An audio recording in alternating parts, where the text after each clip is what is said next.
Hi, welcome to my channel. ఈరోజు నేను ప్రముఖ సైకాలజిస్ట్ ఏపీజే వేణు గారిని మీట్ అయ్యాను. ఈయన సమాజంలో ఎన్నో సమస్యల్ని వెలుగెత్తి చూపించారు. అలాగే ఈయన ఫేమస్ సైకాలజిస్ట్, చాలా మంచి మంచి కౌన్సిలింగ్లు చేస్తారు. ఎంతోమంది సమస్యల్ని దూరం చేశారు. అలాంటి ఆయన్ని ఈరోజు మనం మీట్ అయ్యాం. ఈరోజు అయితే మనం పిల్లల పెంపకంపై ఒకసారి చర్చిద్దాం సార్. పిల్లల పెంపకం సార్, మనందరికీ ఉన్నారు పిల్లలు. కాకపోతే ఏంటంటే పేరెంటింగ్ ఈరోజు చాలా టఫెస్ట్ థింగ్ అయింది. ఈరోజు పేరెంటింగ్ ఒక ఆర్ట్ అండి, యాక్చువల్గా ఒక కళ. సార్, ఇదేంటంటే ఈ కళ అంటే ఈరోజు ఏంటంటే మన తల్లిదండ్రులు పెంచారు, వాళ్ళది భారంగా అనుకోలేదండి యాక్చువల్గా. సో మన తల్లిదండ్రులకి ఆ పై జనరేషన్ చూసుకున్నట్లయితే ఒక ఇంట్లోనే 6, 7, 10 మంది పిల్లలు కూడా ఉండేవాళ్ళు ఉన్నారు. వీళ్ళంతా కలిసే పెరిగారు. కాకపోతే మనం ఏంటంటే ఈరోజు ఏంటంటే ఎంతమంది అంటే ఈరోజు ఎవరి ఫ్యామిలీ వాళ్ళు వెళ్ళిపోయాం, ఇద్దరు లేదా ఒక పిల్లలు, ఒక్కరు ఇద్దరు అంతే. సో మీకు విషయం తెలుసా అండి, ఈరోజు పిల్లలు కూడా వద్దనుకునే దంపతులు కూడా ఉన్నారు. కొత్త కల్చర్ అది యాక్చువల్గా. సో ఇలాంటి కల్చర్ ఏంటంటే పిల్లల్ని పెంచలేని లేక ఆ భారం, ఇండివిజువాలిటీ పెరిగిపోయిందండి యాక్చువల్గా. ఇంకోటి ఏంటంటే ప్రతిదీ కాస్ట్ పెరిగిపోయింది. విద్య, వైద్యం, ఇవన్నీ కాస్ట్ పెరిగిపోవడంతో పిల్లల్ని ఎక్కువగా వద్దు, ఇద్దరు చాలు అనుకుంటున్నారు. సో చాలు అనుకొని చేసినప్పుడు ఈ యొక్క తరుణంలో ఏం చేస్తున్నారంటే పిల్లలు బాగా గారాబంగా పెంచుతున్నారు కదా. అది కరెక్ట్ అండి. సో గారాబం బాగా పెరిగిపోతుంది. దీనివల్ల ఏంటంటే కొంతకాలానికి ఏమంటున్నారంటే అయ్యి బాబు ఎందుకు ఈ పిల్లలు అనే స్థితికి వెళ్ళిపోయిన వాళ్ళు కూడా చూస్తున్నాం యాక్చువల్గా. సో ఏంటంటే ఈరోజు పేరెంట్స్ చేసే పెద్ద తప్పు ఏంటంటే పిల్లల్ని అధికంగా ప్రేమించొద్దని చెప్పట్లా, అధికంగా. ఏది అధికం మంచిది కాదు. సో ఈరోజు మీరు అన్నట్టు ఒక్కరు కానీ ఇద్దరు కానీ, మీరు ఇద్దరు అన్నారు, అది బాగానే ఉందండి. కొంతమంది స్వార్థంతో ఒక్కలే చాలు అని అనుకుంటున్నారు. ఎందుకంటే ఇద్దరుంటే మళ్ళీ వాళ్ళకి పంచాలి కదా అనే ఒక భావంతో ఉండేవాళ్ళు ఉన్నారు. ఇంకొక కాన్సెప్ట్ ఏంటంటే అండి, పిల్లలకి అన్నీ ఇచ్చేయాలి అనే ఒక ఫీల్ అంటే యాక్చువల్గా.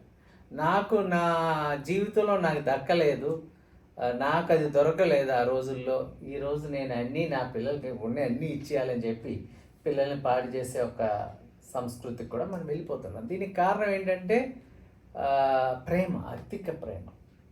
మనం పడిన కష్టం పిల్లలు పడకూడదు అనే ఒక తాపత్రయంతో ఖచ్చితంగా ఈ రోజున్న పేరెంట్స్ అయితే ఎలా చేస్తున్నారు. మేము సైకిల్ మీద వెళ్ళాం, అయ్యో నా పిల్లడు సైకిల్ మీద వెళ్ళకూడదు, బండి మీద వెళ్ళాలి, లేకపోతే బస్సు మీద వెళ్ళాలి, మీరు నడుచుకుని కూడా వెళ్ళాం స్కూల్కి. కానీ ఈరోజు మా పిల్లల్ని అలా పంపడానికి ఇష్టపడతలేదు. అయ్యో కష్టపడకూడదు, మనం అంత కష్టపడ్డాం ఆ రోజు అని. కానీ ఆ కష్టం తెలిసి వచ్చింది కాబట్టి ఈ రోజు మీ పొజిషన్లో ఉన్నాం. రైట్. అలా అని చెప్పి వాళ్ళని కష్టపెట్టాలంటే మనసు ఒప్పదండి. అంటే నాకనే కాదు, మీరు అన్నట్టు ఏ పేరెంట్కైనా ఇప్పుడున్న భావం అదే. అది మీరు చెప్పారు, మంచి పాయింట్ ఒకటి చెప్పారు. మళ్ళీ నిన్న నాకు తీసుకెళ్ళారు, సమాజసేవకి వస్తుందండి. మళ్ళీ బండి అన్నారు. ఈరోజు ఏంటంటే గేర్లెస్ బండి రావడంతో ఏంటంటే పిల్లలకి బండి ఇచ్చి పంపేయడం కూడా పేరెంట్స్ చేస్తున్నారు యాక్చువల్గా. నేను పేరెంట్స్కి ఇచ్చే అడ్వైస్ ఏంటంటే దయచేసి మీ పిల్లలకి బండ్లు ఇవ్వకండి, సైకిల్ మీద వెళ్ళటం మంచిది. ఎందుకంటే 2 విధాలుగా అక్కడ మనీ సేవ్ అవుతుంది, వాడి ఆరోగ్యం కూడా బాగుంటుంది. ఒబేసిటీ చూస్తాం పిల్లలు, ఎక్సర్సైజ్ యాక్టివిటీ లేకుండా పోతుంది అసలు. ఇంకోటి ఏంటంటే చట్టరీత్యా నేరం అండి పిల్లలు బండి తోలటం. గేర్లెస్సే కదా, ట్యూషన్కి ఎవరు దేవబెడతారు అని చెప్పి కాన్సెప్ట్. సో పేరెంటింగ్లో మనం చేసే ఇంకొక తప్పండి. సో మళ్ళీ మన పాయింట్కి వచ్చినట్లయితే పిల్లలకి అన్నీ ఇవ్వాలి. అన్నీ ఇవ్వడం అంటే ఈరోజు ఏంటంటే అన్నీ ఇవ్వడం వల్ల ఏమవుతుందంటే విలువ తెలియకుండా పోతుందండి పిల్లలకి. మీ చిన్నప్పుడు ఇంటి నిండా ఏంటంటే తెలుగు పక్క భాష లేపాలంటే పప్పలు, పక్క భాష పప్పలు ఇంటి నిండా ఉండేవండి, లేకపోతే అప్పటికప్పుడు కొనేవారండి. అసలు మన అప్పటికప్పుడు ఏంటంటే ఏదైనా కావాలంటే అది కూడా చాలా ఆలోచించి ఏడిస్తే మారం చేస్తే అది కూడా ఇంట్లో తయారు చేసినవి, బయటికి కూడా కాదు. ఈ రోజు పిల్లలకి అండి డిమార్ట్ తీసుకెళ్తే అది ఏం కావాలంటే అవి మొత్తం క్యారేజీ నింపేస్తారు. అది క్యారేజ్. ఈరోజు మాల్స్ కల్చర్ బాగా పెరిగిపోవడంతో ఏంటంటే వాళ్ళే నింపేసుకుంటున్నారు. సో నింపాడు. ఇంకా ఇక్కడ ఏంటంటే మనం కూడా ఒకటి ఆలోచించాలి. అక్కడ ఈ మాల్స్ ఏంటంటే మార్కెటింగ్ స్ట్రాటజీస్ చేస్తున్నాయండి యాక్చువల్గా. 2 కొంటే ఒకటి ఫ్రీ అంటున్నారు. అసలు మన అవసరం ఒకటే, మన అవసరం ఒకటే, ఒకటే. కానీ ఎన్ని కొంటున్నామండి? 3 మూడు కొంటున్నాం. తీసుకుంటాం. అంటే ఏది ఉచితం కాదండి, వాడికి లాభం ఉంది. 3 మనతో కొనిపిస్తున్నాడు. అర్థమవుతుందండి? అవును. ఏమవుతుందంటే మొదటిది చాలు మనకి, అయినప్పటికీ 2 ఎక్స్ట్రా కొంటున్నాం. ఒకటి ఫ్రీగా వస్తుందని చెప్పి ఒక దాని బదులు ఇంకోటి డబ్బులు వెచ్చించుకుంటున్నాం. అంటే డబ్బులు స్పెండ్ చేస్తాం. సో తీసుకొచ్చారు, బాగానే ఉంది. వీడు తింటాడా అండి? తినండి, మళ్ళీ వేస్ట్ అవుతుంది, నేనే తినేస్తాను. మీరే తినేస్తారు. అంటే లేదా పేరెంట్స్ మళ్ళీ వేస్ట్ చేయకూడదు ఆ. అయ్యో అని చెప్పి మళ్ళీ మనమే తినేస్తాం. ఖచ్చితంగా అదైతే ఖాళీ చేస్తాం. ఉం. కానీ వాళ్ళకి అవసరం లేకుండా మాత్రం తీసుకురావడానికి మాత్రం ఖచ్చితంగా పక్కా సో దీని విలువ తెలుస్తుందండి. తెలియదండి. మీరు చిన్నప్పుడు జ్ఞాపకం ఇంకా ఉంది.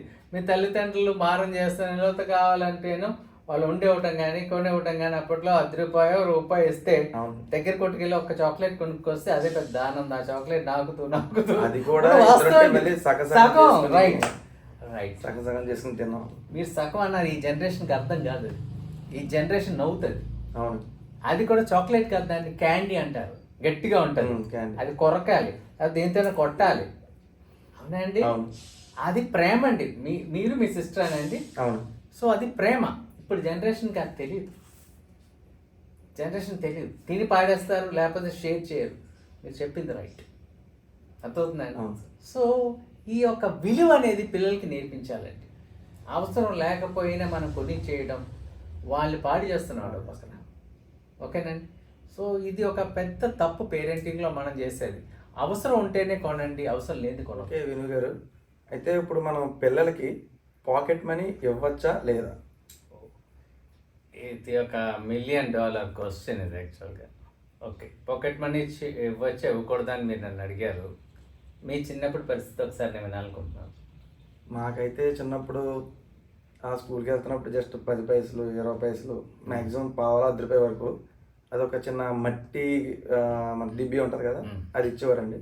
అది ఫుల్ అయిన తర్వాత బదలగొట్టి తీసుకోవడం అనేది మాకు చాలా ఆనందమైన విషయం అన్నమాట. అది అప్పుడు కూడా అంతా ఏదైనా కొనుక్కోవాలంటే ఈ పాకెట్ మనీ ఇస్తున్నాను కదా, నువ్వు దీన్ని నిండిన తర్వాత ఈ డబ్బులతో కొనుక్కో అని చెప్పేవారండి. ఓకే, అలా మనం కష్టపడి దానికోసం ఇచ్చిన ప్రతి పైసా కూడా ఏది బయటికి వెళ్ళి సరదాగా కొనుక్కోవాలని ఎవరు చుట్టాలు వచ్చినా, బాబాయ్ పిన్యాలు వచ్చినా, ఇచ్చిన ప్రతి పావులు ₹10 సరే తీసుకెళ్ళి అందులో దాచుకుని అప్పుడు కానీ ఆ వస్తువు కొనుక్కోవడానికి అవకాశం ఉండేది కదా. ఓకే అండి. అలా చేసుకుని ఉన్నాను అయితే. కిరణ్ గారు, మంచిది. ఈ జనరేషన్కి ఎంత ఇవ్వాలంటారు? అప్పుడు 10 పైసలు ₹10 అన్నారు. దాని విలువ బట్టి ఈరోజు ఎంత ఇస్తే దానికి సమానం అంటారు? అంటే మినిమం మనం ₹10 వచ్చినా తీసుకున్నా లేరు, ₹100 అయితే ఖచ్చితంగా 500 నోటు లేదా 100 నోటు, అంటే 100 ఇచ్చినా కూడా 500 నోటు ఏది డాడీ ఏది మమ్మీ అలా ఉందండి ఇప్పుడైతే ఒకసారి జనరేషన్. ఆలోచించండి ఇది విషయం, అర్థమవుతుందండి. సో పాకెట్ మనీ మంచిదా కాదన్నది పేరెంట్సే డిసైడ్ చేయాలి. ఇక్కడ డిసైడ్ చేసిన తర్వాత ఏంటంటే పిల్లలకి నేను ఇందాక చెప్పాను వస్తువు విలువ, ఇక్కడ ఏంటంటే డబ్బు విలువ. సో చాలామంది పేరెంట్స్ ఏంటంటే వాళ్ళ స్తోమతని దాచిపెట్టేస్తారండి. కొంతమందికి ఎన్నో కష్టాలు ఉంటాయి, అప్పులు ఉంటాయి, ఆర్థిక పరిస్థితులు కూడా పిల్లలకి చెప్పరు. వాడికి ఏ కష్టం తెలియకూడదని లేదు, అది చాలా తప్పండి. పిల్లలకి కూడా తెలియాలండి యాక్చువల్గా, లేకపోతే వాళ్ళు జీవితంలో అధికంగా ఎక్స్పెక్ట్ చేస్తారు. ఏంటంటే ఒక వస్తువు కొనేటప్పుడా, లేకపోతే ఒక కారు కొనేటప్పుడా, ఒక ఇల్లు కొనేటప్పుడా, లేకపోతే వాళ్ళ యొక్క దుస్తులు కొనేటప్పుడా, లేకపోతే వాళ్ళ హయ్యర్ ఎడ్యుకేషన్ అయినా సరే ఎక్కువ ఎక్స్పెక్ట్ చేస్తారు. తల్లిదండ్రుల యొక్క స్తోమత ఏంటో తెలుసుకొని పిల్లల్ని పెంచాలి. ఇప్పుడు మీరు పాకెట్ మనీ అన్నారు. సో మీ జనరేషన్కి ఈ జనరేషన్కి ఎన్నో సంవత్సరాలు తేడా లేదు. అవును. అయినప్పటికీ మీరేమన్నారు? వాల్యూ ఫర్ మనీ అది చాలా మారిపోయి చాలా మంది చెప్తున్నారు. సో ఏంటంటే అండి ఇవ్వండి. ఎలాగంటే కిరణ్ గారు చెప్పినట్టు డిబ్బీ పెట్టి ఇవ్వండి. ఇంకోటి ఏంటంటే పిల్లలకి పాకెట్ మనీ ఇవ్వటం వల్ల ఇబ్బంది ఏంటంటే అండి, వాళ్ళకి ఆ డబ్బు వాళ్ళు స్పెండ్ చేసేటట్టు పెట్టకూడదండి. ఈరోజు బ్యాంక్స్ అన్నింటిలో కిడ్డీ బ్యాంక్ అకౌంట్స్ ఉన్నాయి. అన్ని బ్యాంక్స్లో ఉన్నాయి. సో పిల్లలకి 100% ఆ కిడ్డీ బ్యాంక్ అకౌంట్లో అమౌంట్ వేసి పొదుపు అనేది వాళ్ళకి నేర్పించండి. ఓకే, అది చాలా ఇంపార్టెంట్. పోస్ట్ ఆఫీస్లో కూడా డిపాజిట్ చేయవచ్చు.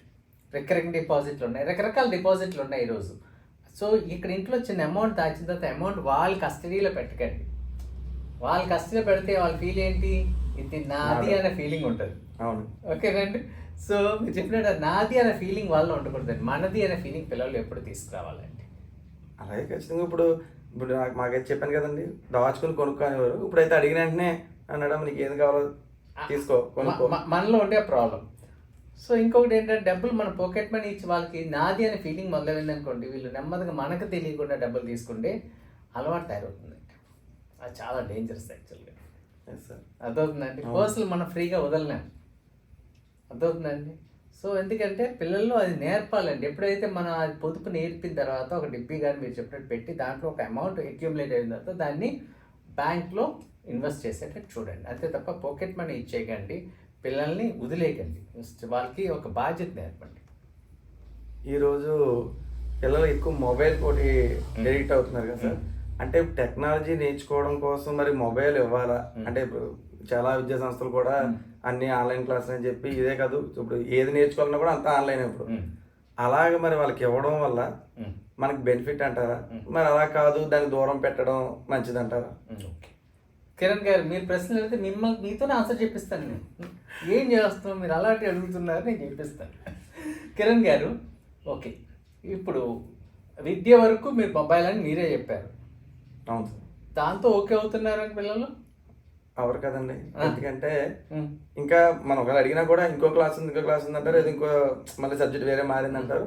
అక్కడి నుంచి మళ్ళీ యాడ్లు వస్తే దాని నుంచి అలా మళ్ళీ యూట్యూబ్, ఇన్స్టాగ్రామ్ ఇంకా అన్ని సోషల్ మీడియాలోకి ఆటోమేటిక్గా జంప్ అయిపోతున్నారు, వెళ్తున్నారు. ఓకే, సో వాళ్ళు అక్కడి నుంచి వేరే దీంట్లోకి వెళ్తున్నారు. దీనికి కారకులు ఎవరండి? మరి మనమే అవుతున్నాం. మనతో పాటు అదే చెప్పాం కదా సార్, మరి విద్యా సంస్థలైనా కావచ్చు ఇంకోటైనా ఏదైనా కూడా అంతా ఆన్లైన్ అయిపోవడం కూడా మరి ఒకటి ఉంది సార్. ఇప్పుడు ఏది నేర్చుకున్నప్పుడు అంతా ఆన్లైన్ సిస్టంలోకి వస్తుందండి ఇప్పుడు. ఓకే, ఇప్పుడు మనం ఎక్కడికి లేకుండా అబాకస్ కావచ్చు, చెస్ కావచ్చు, ఏది నేర్చుకోవాలన్నా మన డ్రాయింగ్ సిస్టమ్ వర్క్ ఏదైనా కూడా అంతా ఆన్లైన్ వస్తుందండి ఇప్పుడు. ఓకే, దానివల్ల సరే అదే కాదు, ఇప్పుడు మనం టెక్నాలజీకి వెళ్ళాలన్నా కూడా ఇంకా అవన్నీ కూడా ఇప్పుడు అంతా మొబైల్ లేదా సిస్టమ్స్. ఓకే, ఒక నాణ్యానికి రెండు వైపులు ఉన్నట్టు ఇది రెండు వైపులు 10 ఉండే కత్తి అండి యాక్చువల్గా. డబుల్ హెడెడ్ స్వాడ్ అంటారు ఇంగ్లీష్లో. సో టెక్నాలజీ అలాంటిది, మనది మనం వాడే దాన్ని బట్టి ఉంటుందండి యాక్చువల్గా. సో పిల్లలకి ఎడ్యుకేషన్ అంటే ఒకప్పుడు ఆన్లైన్ ఎడ్యుకేషన్ మన లాక్డౌన్ కోవిడ్ టైంలో ఉండేదండి. ఇప్పుడు స్కూల్స్ అన్ని బ్యాక్ టు బుక్స్ వచ్చేసినప్పటికి కూడా ఏంటంటే ఇంకా కొన్ని స్కూల్స్ ఇంకా టెక్నాలజీని యూజ్ చేయడం అనేది చాలా తప్పండి. ఎప్పుడైతే మీరు ఒకటి చెప్తున్నాను క్లియర్గా, పిల్లలకి ఎప్పుడైతే పేపర్గా క్రిస్పీగా పేపర్లో చదివితేనే అర్థమవుతుందండి, అది బాగా నేర్చుకోగలరు. ఎప్పుడైతే టెక్నాలజీతో మనం నేర్చుకున్నప్పుడు ఏమవుతుందంటే అవి చెన్నై అవుతాయి, కంటికి స్ట్రెయిన్ పెరుగుతుంది, తర్వాత అక్కడి నుంచి మిస్లీడింగ్ యాడ్స్ అవుతాయి. ఈవెన్ ప్రభుత్వాలు నేను తప్పు పట్టట్లే, కొన్ని ప్రభుత్వాలు ఏం చేస్తున్నాయంటే ట్యాబ్లు ఇచ్చినాయి ఎడ్యుకేషన్కి యాక్చువల్గా. సో వాళ్ళని ఏదో హైఫైగా ఎక్కడికో తీసుకెళ్ళిపోదాం అనుకుంటున్నారు, కానీ అది అంత మంచి పద్ధతి కాదు యాక్చువల్లీ. బుక్స్ అండ్ బుక్స్ ఓకేనండి. సో ఈరోజు అంతగా లేదు, మీ స్కూల్స్ ఇంకా టెక్నాలజీని బేస్ చేసి ఆన్లైన్ ఎడ్యుకేషన్ ఇస్తుంది అంటే పేరెంట్గా మీరు దయచేసి వాళ్ళకి చెప్పండి, ఆ స్కూల్స్కి వెళ్ళి చెప్పండి, మాకు ఈ ఆన్లైన్ సిస్టమ్ వద్దు, మీరు నోట్స్ ఇవ్వండి, ఫిజికల్గా పిల్లల్ని చదివించండి అని చెప్పండి. ఇప్పుడు అది ఇంపార్టెంట్. సో తర్వాత సెకండ్ పార్ట్కి వచ్చినట్లయితే పిల్లలకి ఏంటంటే సెల్ ఫోన్ అనేది ఆట వస్తువు కింద ఇస్తున్నారు చాలామంది. నేను చాలా సందర్భాల్లో చూస్తాను, దేవాలయాలకు వెళ్ళినా సరే ఏంటంటే అక్కడ భక్తిగా పూజ జరుగుతూ ఉంటుంది, తల్లిదండ్రులు ఇలాగ ఉంటారు, పిల్లలు మాత్రం ఇలా చూస్తాడు, ఆడేమో ఆడుకుంటూ ఉంటాడు, మధ్య సౌండ్ పెంచితే వీడు తిడుతూ ఉంటాడు. సో భక్తి నేర్పించండి పిల్లలకి, సంస్కారం నేర్పించండి, మన సాంప్రదాయాలు నేర్పించండి, మన పూజలు నేర్పించండి, మన జపాలు నేర్పించండి. ఇది అవసరం. మనం అలా నేర్చుకొని వచ్చిన వాళ్ళు అందుకే ఒక్కొక్కరు ఒక్కొక్క పొజిషన్లో ఉన్నాం. వాడు దేవాలయంకి వచ్చినా ఇంకా సెల్తో ఉన్నాడంటే ఒకసారి ఆలోచించే పరిస్థితి. సెల్ ఫోన్ ఒక ఆట వస్తువు కాదని నేను ఎప్పుడెప్పుడు చెప్తూ ఉంటాను. It's a device for main calling and తర్వాత ఎడిషనల్గా వచ్చినాయి అండి. సో పిల్లలు సెల్ ఫోన్తో ఉంటున్నారు అని చెప్పి ప్రతి పేరెంట్ నా దగ్గర కౌన్సిలింగ్ వస్తుంటారు. ఎందుకు ఈ కంప్లైంట్ వస్తుందంటే వాళ్ళు ఏమైనా కొనుక్కున్నారా? మనమేమి ఇచ్చాము, ఎందుకు ఇచ్చాము తెలుసా అండి? నేను ముందు స్టార్టింగ్లో చెప్పాను, ఆ రోజులో 10 మంది పిల్లలు 15 మంది పిల్లలు ఒక ఇంట్లో ఉన్న పెంచేసేవారు, అన్నదమ్ముల పిల్లలు, వాళ్ళు వీళ్ళంతా ఇల్లు నిండా పిల్లలే. ఈరోజు ఇద్దరిని ఒక్కరిని కూడా పెంచలేకపోతున్నాం. ఎందుకంటే మనకి పేషెన్స్ లేకుండా పోవటం అండి. మనకంతా పేషెన్స్ లేదు. ఏంటంటే పిల్లవాడిని మనం చూడట్లా. ఇంకొక ఉదాహరణ చెప్తాను. పిల్లలకి మీ వయసులో నా వయసులో తల్లులు గోరుముద్దలు ఎలా తినిపించేవారు? బయటికి తీసుకెళ్ళి చందమామ రావే జాబిల్లి రావే అనే పాట పాడుతూ చందమామను చూపిస్తూ తినిపించేవారు. ఈరోజు అదే పాట ఎవరు పాడుతున్నారండి? యూట్యూబ్ పాడుతుంది. కరెక్ట్. ఇది డిఫరెన్స్. తెలియట్లా. ఈ పిల్లలు ఫుడ్ తింటారు చూసారా, ఈ టెక్నాలజీ చూసి తింటారు. అడగండి పిల్లల్ని ఎలా ఉంది టేస్ట్ అని, వాళ్ళకంతా ఒకటే taste, neutral taste. Taste buds కూడా యాక్టివేట్ అవ్వండి. సో ఏంటంటే వాళ్ళు స్క్రీన్ టైంలోనే ఉంటారు. ఆ స్క్రీన్ మీద ఉండటం వల్ల ఏమవుతుంది, పప్పు తిన్నాడా లేకపోతే రసం వేసుకున్నాడా సాంబార్ తిన్నాడా తెలియదు. నేను ఖచ్చితంగా చెప్తాను, ఈ వారం ఏ రకమైన పప్పులు తిన్నా నేను చెప్పగలను. సో ఇది డిఫరెన్స్. సో ఏంటంటే అది ఆట వస్తువు కాదండి. మెయిన్ ఏంటంటే పిల్లలతో ఇంటరాక్ట్ అవ్వాలని. తల్లిదండ్రులకి ఏంటంటే 4 చేతుల సంపాదన, అంత కూడా లేదు. 4 చేతుల సంపాదన అంటే మీకు అర్థమైంది ఏంటో. భార్య భర్తలు జాబ్ చేస్తారు. భర్త కంపెనీలో చేస్తాడు జాబు.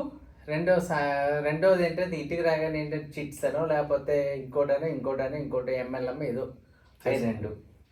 భార్య ఎక్కడో చోట వర్క్ చేస్తుంది, ఇంటి దగ్గర కుట్లు అల్లికలు లేకపోతే ఇంకోటి. ఇప్పుడు 4 చేతులు సంపాదన ఒక ఇంట్లో మొదలైనప్పుడు వీళ్ళకి టైం ఎక్కడ సరిపోతుందండి? ఈ సంపాదన అంతా ఎవరి కోసం అండి? ఈ ఉన్న ఒకటి కోసం, ఇద్దరి కోసము. నువ్వు సంపాదించిస్తున్న వాడి క్యారెక్టర్ ఏమైంది, వాడి డిసిప్లినింగ్ ఏమైంది, ఎథిక్స్ ఏమైంది, వాడు నోట్లు తింటాడా? సో ఇది మిస్ అవుతున్నాడు యాక్చువల్గా. మనం ఏంటంటే పిల్లలతో టైం స్పెండ్ చేయాలి, క్వాలిటీ టైం స్పెండ్ చేయాలి. సెల్ ఫోన్ పిల్లలకి ఇవ్వడం తప్పు. పిల్లలు సెల్కి అడిక్ట్ అయిపోయారంటే దానికి 100% కారకులు మీరే. దయచేసి ఇవ్వకండి. అది ఏడుస్తాడు, మొదటి రోజు ఏడుస్తాడు, రెండో రోజు ఏడుస్తాడు. మీరు ఆ చిన్నప్పటి నుంచి చిన్న పిల్లల దగ్గర నుంచి సెల్ ఫోన్ ఎందుకు చూస్తున్నామంటే వాడికి అంటే ఈరోజు టాయ్స్ మార్కెట్ ఎగిరిపోయిందండి. మీరు చిన్నప్పుడు టాయ్స్ ఆడుకుంటేవారా? ఇప్పుడు కూడా ఉన్నాయండి. ఇప్పుడు కూడా ఉన్నాయి. నా టాయ్స్ కూడా ఇప్పుడు కూడా ఉంటాయి. ఈరోజు పిల్లలకి వద్దు, ఆ టాయ్స్ మార్కెటే లేదు యాక్చువల్గా. నా చిన్నప్పుడు ఏంటంటే మట్టి పాత్రలు ఉండేవి, తర్వాత దాన్ని చెక్క పాత్రలకు వెళ్ళిపోయినాయి, తర్వాత ఆడుకుంటే బొమ్మలు, తర్వాత కీ ఇచ్చి పరిగెట్టే ఆ ఒక కారో లేకపోతే ఆ టాయ్ అంటే ఇప్పుడు కూడా నాకు ఇష్టం. అది అవును సార్. ఈరోజు వదిలేయండి. అట్లీస్ట్ ఇలా కార్ ఇప్పుడైతే రిమోట్ మనం కూర్చొని కార్ అటు ఇటు అది 2 రోజులు కూడా వాటిలో పాడేస్తున్నాడు వాడు దాన్ని. అట్లీస్ట్ అలా ఆడుకోవడానికైనా మేము నడిచి పరిగెట్టుకు చేసాను. ఇప్పుడైతే కుర్చీలో కూర్చొని పిల్లడు వీడియో గేమ్ ఆడినట్టు కార్ ఆడుతున్నాడు. అంటే మళ్ళీ కదలలేదు, చివరికి టాయ్తో ఆడినా కుర్చీలో కూర్చొని ఆడుకున్నాడు. ఒబేసిటీ ఇది ఒబేసిటీ ఇంకొక పెద్ద ప్రాబ్లం పిల్లల్లో. అవును సార్, ఏమంటారు? ఖచ్చితంగా. సో సెల్ ఫోన్ వద్ద నెక్స్ట్ అంశం ఒబేసిటీ గురించి మాట్లాడదామండి. ఒబేసిటీ ఈరోజు అందరూ అంటారు, మా పిల్లవాడు లావు వస్తున్నాడు, స్పెట్స్ పడిపోతున్నాయి. ఎవరిని చూసినా స్పెట్స్ చిన్న పిల్లలందరికీ ఎంత కష్టం తెలుసండి ఆ స్పెట్స్ ఆ పిల్లలు క్యారీ చేయటం. ఏమంటే ఈ ఏజ్లో స్పెట్స్ వస్తేనే బాధపడిపోతున్నాం. అబ్బా ఎక్కడికి వెళ్తే దీన్ని మోసుకెళ్ళాలి, ఎక్కడుందా? మా ఇంట్లో నేను కూడా నాకు స్పెట్స్ ఉన్నాయి, నేను ఇంట్లో వాళ్ళందరినీ అడుగుతాను ఎక్కడ వదిలేసాను అన్నది. ఆ చిన్నపిల్లలు ఎక్కడ క్యారీ చేస్తారు చెప్పండి దాన్ని. దీనికి కారణం ఏంటి? Continuous TV time, screen time. ఈరోజు లోకంలో 2 Sలు పిల్లలు పాడు చేస్తున్నాయండి.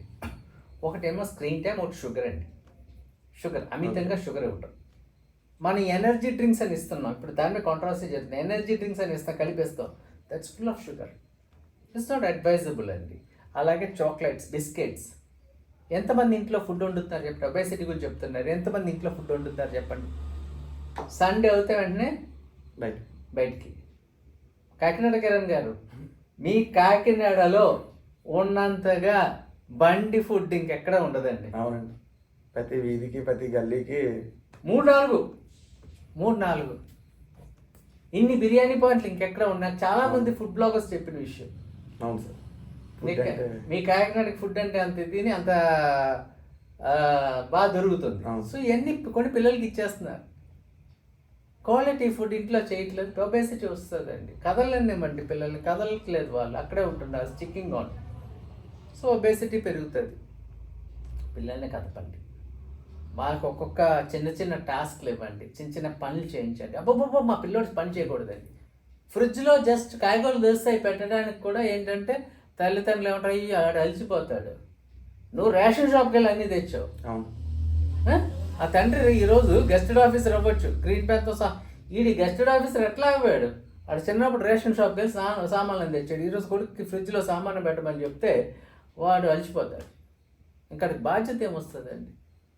నేను చెప్పేది ఏంటంటే పిల్లలకి చిన్న చిన్న టాస్క్స్ ఇస్తే అది లెర్నింగ్ అండి. యాక్చువల్గా రెస్పాన్సిబిలిటీ టీచ్ చేస్తున్నాం, విలువలు టీచ్ చేస్తున్నాం, వస్తువు పట్ల ఉండే ఒక వాల్యూ టీచ్ చేస్తున్నాం. అదే చిన్నపిల్లలకి ఫ్రిడ్జ్లో ఐటమ్స్ పెట్టమని చెప్పినప్పుడు దానికి ఉండే అడ్వాంటేజ్ ఏంటంటే కలర్స్ నేర్చుకుంటారండి. First tomato is red, potato is in brown colour, ladies finger is in green colour. ఈ కలర్స్ నేర్చుకుంటారు. మనం నొక్కి నొక్కి చెప్పక్కర్లా. షేప్స్ నేర్చుకుంటారు, టచ్ నేర్చుకుంటారు. సైకలాజికల్గా ఇవన్నీ వాళ్ళకి తెలుస్తాయండి. ఫ్రిడ్జ్ బ్యాగ్లో పెట్టి ఫ్రిడ్జ్లో పెట్టించేటప్పుడు. సో ఒబెసిటీ అల్టిమేట్గా కంట్రోల్ అవుతుంది. ఫాస్ట్ ఫుడ్ పిల్లలకి ఏంటంటే ఫాస్ట్ ఫుడ్ కంటిన్యూస్ ఇస్తూ ఉంటారు. ఫాస్ట్ ఫుడ్ ఇవ్వకండి, దయచేసి ఇవ్వకండి. నా దగ్గర రీసెంట్గా కౌన్సిలింగ్ ఒక ఆయన వచ్చినప్పుడు ఆయన చెప్పారు, ఏమండి నాకు ఆయన చాలా చిన్న ఉద్యోగి, ఒక 10,000 15,000 వస్తుంది మహా అయితే. తను ఏమన్నాయంటే ఇంటికి వెళ్తూ రోజు నేను నూడిల్స్ పట్టుకెళ్తానండి, నా పిల్లోడికి బాగా ఇష్టం అండి అన్నాడు. ఏంటంటే రోజు అంటే ఏంటి, అప్పుడప్పుడు అంటే లేదు సార్ పెట్టాపురం దగ్గరనే పట్టుకెళ్తానండి అన్నాడు. ఊరి పిచ్చోడు అలా తీసుకెళ్ళి తెలియదు సార్ నాకు అన్నాడు. సో చాలామంది తెలియదు. మీరు ఒకసారి గుర్తించండి, టమాటో సాస్ ఉంటుంది, మీరు హోటల్కి వెళ్తే ఇంత పెద్ద బాటిల్ పెడతాడు, పిండి తీసుకోండి అంటాడు. టమాటో కాస్ట్ 70 రూపాయలు 80 రూపాయలు, ఇప్పుడు 30 రూపాయలు ఉండొచ్చు, 30 80 రూపాయలు 100 రూపాయలు ఉన్నప్పుడు కూడా ఆ ఒక పెద్ద బాటిల్కి అదే రేట్ ఉంటుంది. ఎలాగొస్తుందండి? It's full of chemical. అర్థమవుతుందండి. సో ఏంటంటే ఒబేసిటీ ఇది రీజన్. తర్వాత కొంతమంది తల్లులు ఉన్నారండి, నా దగ్గరకు వచ్చి చెప్తాను, మా అబ్బాయి ఏం తినట్లేదండి, ఏం పెడుతున్నారమ్మా అంటే, సార్ పొద్దున్న లేవగానే గుడ్డు లోపల తోస్తాను సార్. మళ్ళీ ఎప్పుడు పెడతారమ్మా? మళ్ళీ 7:30 కల్లా టిఫిన్ తినిపించేస్తాను, తినట్లేదని అంటారు. మళ్ళీ జ్యూసు ఒక పాలు. మన వాళ్ళు ఉండే కాన్సెప్ట్ ఏంటంటే ఇదంతా కడుపు అనుకుంటారండి. ఇదంతా కడుపు కాదండి. కడుపు అనేది చిన్న పోర్షన్, నాకు మీకు. అప్పుడు పిల్లలకి ఎంత ఉంటుందండి? ఇంతే ఉంటుంది, చాలా చిన్నది. కడుపు అనేది లోపల ఒక పార్ట్.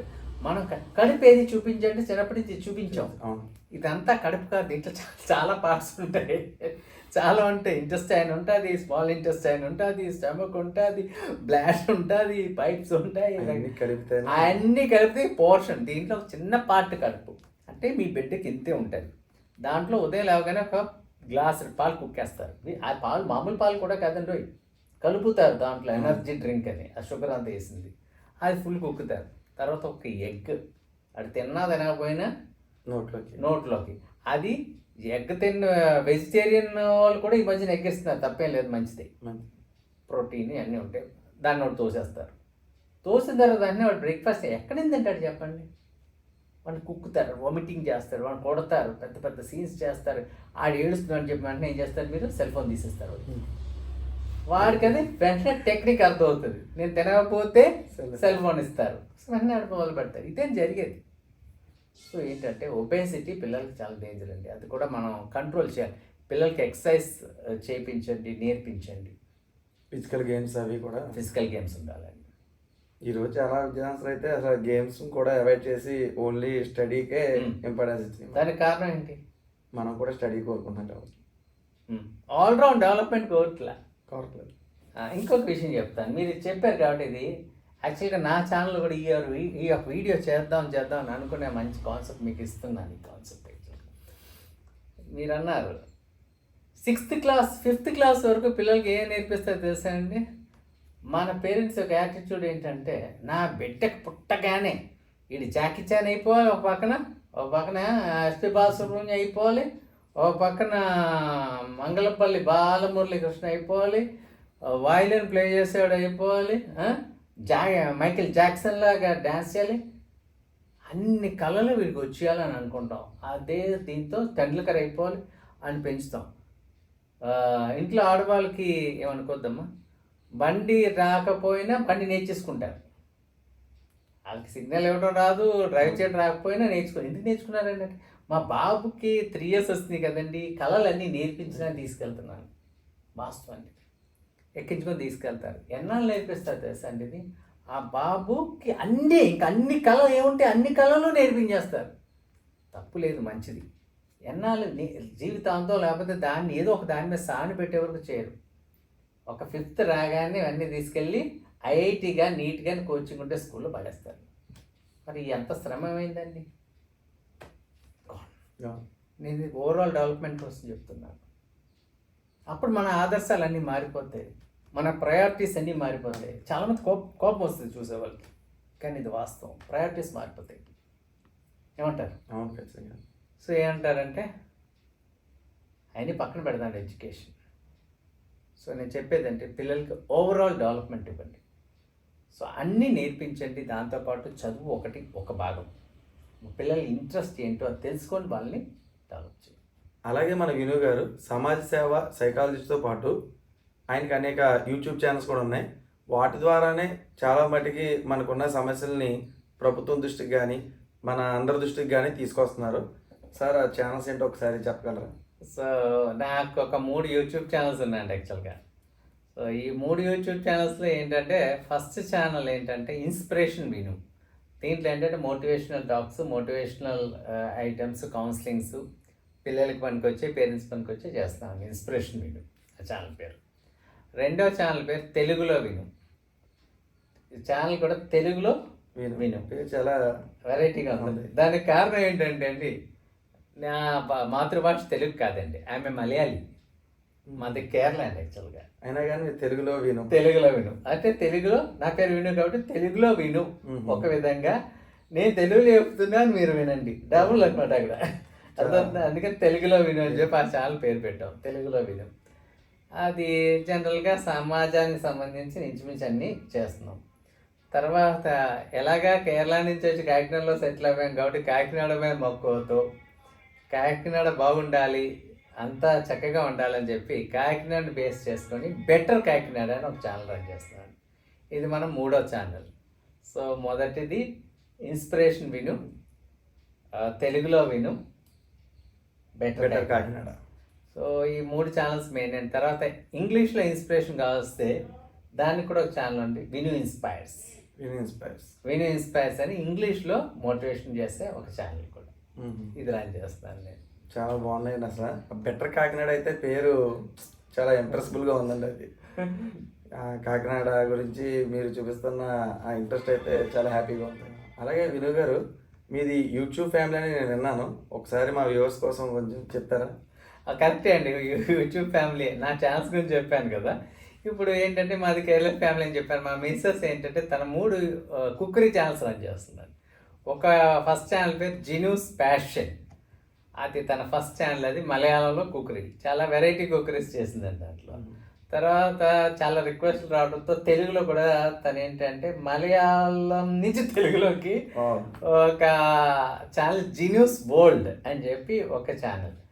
అప్పుడు ఏంటంటే మాకేంటంటే డిఫరెంట్ స్టేట్స్ నుంచి ఇంకా ఫ్రెండ్స్ ఉన్నారు. కమ్యూనిటీ పెరగడంతో వాళ్ళు ఏమన్నారంటే ఇంగ్లీష్ ఛానల్ కూడా స్టార్ట్ చేయండి, అబ్సల్యూట్ ఫ్లేవర్స్ అని చెప్పి ఇంగ్లీష్ ఛానల్ చేయడం మొదలుపెట్టామండి. ఈ 3 మా మిస్సెస్ యొక్క ఛానల్. మెయిన్లీ కుక్కరీ చేస్తారు తను. సో మీకులాగే మీరు వంటలు వండుతారు కదా అట్లా. తర్వాత అలాగా అక్కడితో సరిపెట్టకుండా మా పెద్ద పాప తను ఏంటంటే మోటివేషనల్ టాక్స్, చాలా రకరకాల ఐటమ్స్, అవేర్నెస్తో తను ఒక డాన్సర్. 2 dancers, Kuchipudi dancers. వాళ్ళు ఏంటంటే ఐఆమ్ మీను అని పెద్ద పాప పెట్టుకుంది పేరు. చిన్న పాప ఏంటంటే ఐఆమ్ రీను అని చెప్పి తను కూడా ఒక ఛానల్ రన్ చేస్తుందండి. ఇలా ఒక యూట్యూబ్ ఫ్యామిలీ అండి యాక్చువల్గా. గ్రేట్ అండి. మీరు అక్కడ అలా ఎంకరేజ్ చేయడం కూడా చాలా హ్యాపీగా ఉంది. స్టడీతో పాటు ఇది కూడా ఉండడం అనేది చాలా హ్యాపీగా ఉంది. Thank you. సో ఇదే అండి పేరెంటింగ్లో కొన్ని మెలకువలు. మన టైం రిస్ట్రిక్షన్ ఉంది కాబట్టి మనం ఇన్ని విషయాలు మాట్లాడుకున్నాం యాక్చువల్గా. ఒకటండి, పిల్లల్ని ప్రేమించండి, ఎక్కువగా కాదు. పిల్లలకి బాధ్యతలు అప్పచెప్పండి, ఎక్కువగా కాదు, ఒక లిమిట్స్లో. పిల్లలతో పనులు చేయించండి, తప్పేం లేదు. పిల్లలకి సెల్ ఫోన్ ఇవ్వకండి, మంచి మంచి పుస్తకాలు కొనివ్వండి, వాళ్ళని రీడింగ్ ఎంకరేజ్ చేయించండి, న్యూస్ పేపర్ ఇవ్వండి, న్యూస్ పేపర్ చదివే అలవాటు వాళ్ళు డెవలప్ చేయండి. తర్వాత మార్క్స్ ఒకటే కాదు ఈ లోకంలో, ఐఐటి నీట్ ఒకటే కాదు ఈ లోకంలో, ఎన్నో కోర్సెస్ ఉన్నాయి. పక్కింటి వాళ్ళు, ఎదురింటి వాళ్ళ, లేకపోతే మన బాబాయ్ గారి పిల్లలు, లేకపోతే పెద్దనాన్నగారి పిల్లలు ఇది చేశారని చెప్పి మన పిల్లలు కూడా అది చేయాలని ఏమీ రూల్ లేదండి. అలాగైతే మీరెందుకు చేయలేదు? అంటే మీకు సాధ్యం కానీ మీ పిల్లలతో చేయించాలి అనేది మీ యొక్క ఆశ కదండి, తప్పది. సో ఈరోజు చూస్తున్నాం పిల్లలు ఎంతోమంది ప్రాణాలు తీసుకుంటున్నారు. ఈ ఐఐటి క్రేజ్తో కోటా రాజస్థాన్ పంపిస్తూ ఉంటారు. అక్కడ ఎన్ని ప్రాణాలు పోతున్నాయో తెలుసా అండి? అక్కడ ఒక విషయం తెలుసుకోవాలి, అక్కడ ఫ్యాన్లకి రాడ్లు ఉండవండి, స్ప్రింగ్లు ఉంటాయి. స్ప్రింగ్ ఫ్యాన్స్ ఎందుకు కోటా రాజస్థాన్లో రూల్ పెట్టారంటే ఉరేసుకుంటే ఫ్యాన్కి ఎందుకు వచ్చేయాలని. ఇది అవసరమా అండి మనకి? ఒకసారి ఆలోచించండి. ఒత్తిడితో కూడిన విద్య వద్దండి. పిల్లలకి ప్రేమతో వాళ్ళకి నచ్చింది చదివించండి, కానీ చదివించడం చాలా ఇంపార్టెంట్. సో పిల్లల్ని ప్రేమతో పెంచండి, కుటుంబం సంతోషంగా ఉండాలి. తల్లిదండ్రులు దయచేసి మీకు లాస్ట్ నేను చెప్పింది, పిల్లల ముందు కొట్టుకోవద్దండి. మీరు పిల్లలకు ఒక రోల్ మోడల్గా ఒక ఎగ్జాంపుల్గా ఉండాలండి. ఇదండి కిరణ్ గారు. చాలా బాగా చెప్పారండి. పిల్లల పెంపకంపై మంచి విషయాలు చెప్పారు. ఇది ఖచ్చితంగా చాలామందికి ఇంచుమించు 99% అందరికీ ఉపయోగపడుతుందని నేను అనుకుంటున్నాను. మీరు అప్పుడప్పుడు మా ఛానల్కి కొంచెం గెస్ట్గా రావాలని కోరుకుంటున్నాను. తప్పకుండా అండి. Thank you very much Venu గారు. థ్యాంక్ యూ అండి. Thank you.